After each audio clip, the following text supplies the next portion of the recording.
Well, holy frick.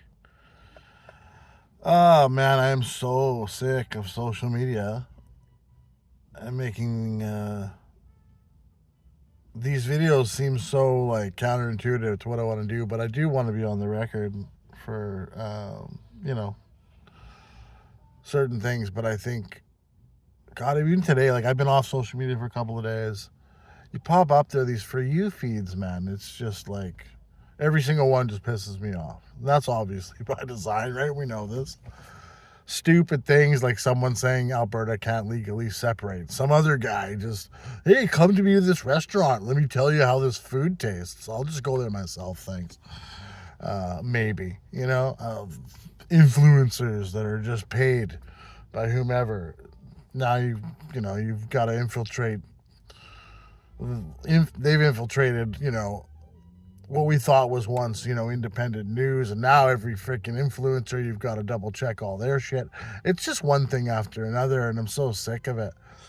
You know, all these things that we argue about, the only real issue that matters is the enslavement of us by our governments, by these systems of tax dollars and excessive taxation, constant loss of freedoms, always in the name of our safety.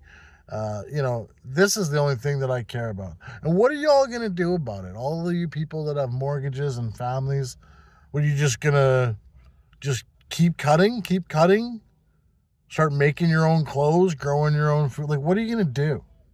You know?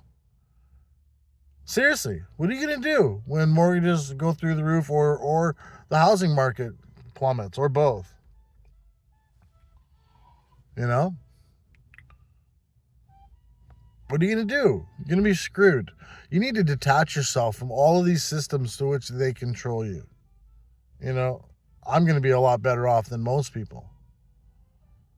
But I got to even watch what I say on here because half the stuff I want to say, I don't.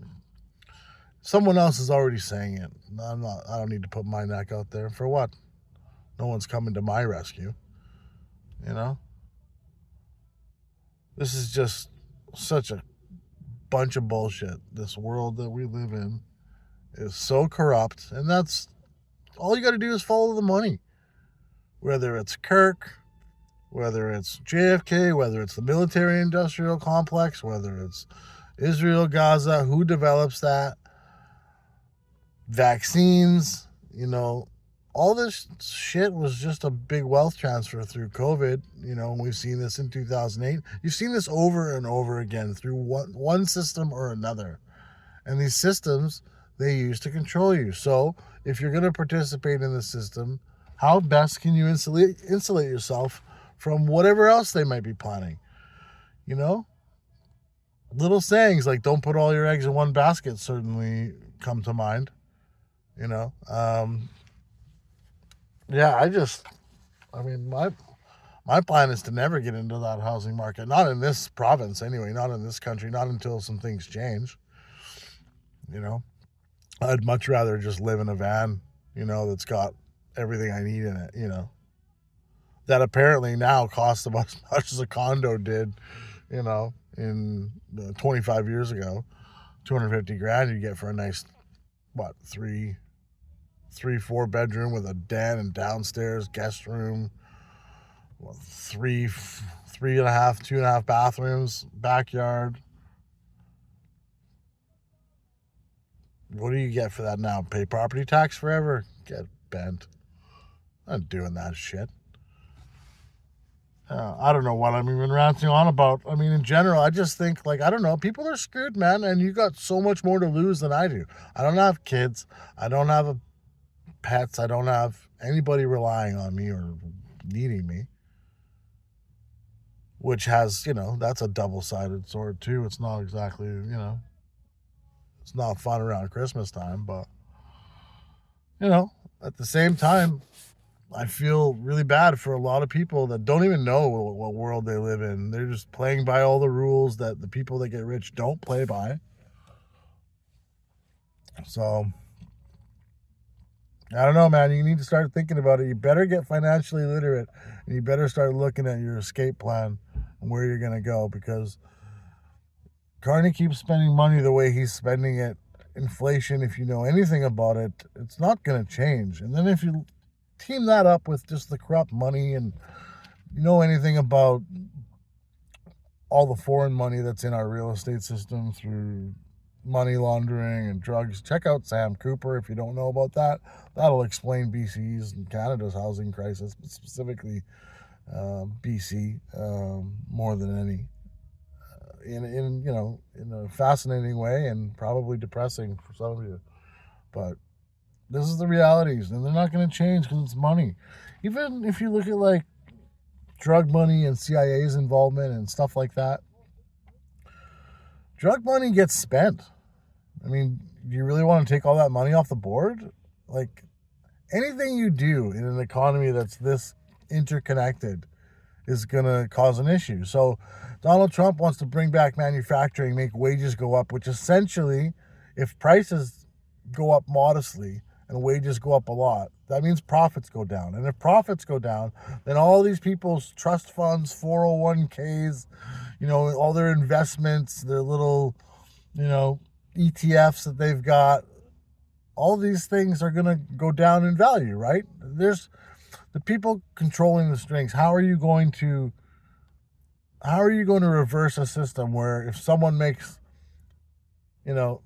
less money, or someone else is, going to make more? If someone else makes more, someone else makes less. Like everything, the yin and the yang, everything affects it. I'm articulating that terribly, but like, seriously, you can't just all of a sudden, as much as we'd love for companies to just make a reasonable profit, corporations to make a reasonable profit,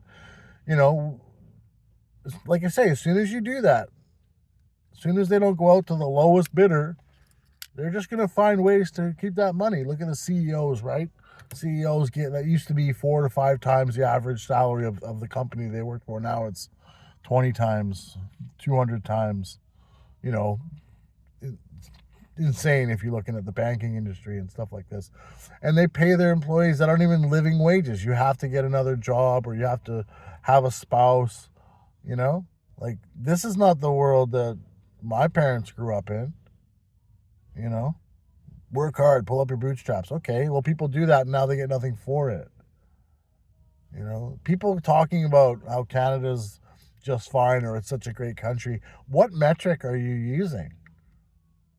What metric are you using?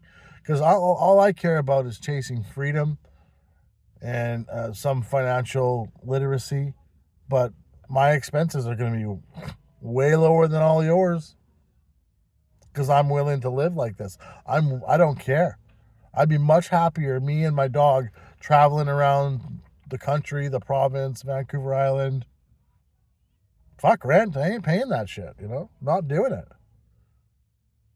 Just, no, not doing it. I'd rather do a million other things with that money than give it to some corporate greedy freaking corporation that owns the little low rise that I used to live in, or Prang Holdings that's just corrupt. The place I used to live in, Vancouver, they don't put any money into the building. They've almost had foreclosures so many times, bank calling in their note, which means we'd all have been evicted. That was fun to live through. It never came to that, but it could have. If you knew about Gaddafi and other places, but like, look at Gaddafi's reign and how they had free education, they had free healthcare. If you owned a house, if you had a family by the time you were 25, that was all helped with the government's, resources. There was enough for everyone. And there is. And if you start to look into how our tax dollars are spent, you'll realize very quickly that it's very, very corrupt. And I think we all accepted a little bit of corruption, but this is on steroids. They are stealing our money every second of every day. You want to go pay more tax? For what? So it can get sent to Uganda for gender-sensitive fucking rice farming? Like, give me a fucking break. Anyways, that's it. That's my fucking rant. But you're going to have to figure out what you're going to do, because things aren't going to get better. And you think they're not going to get worse? They're going to get worse.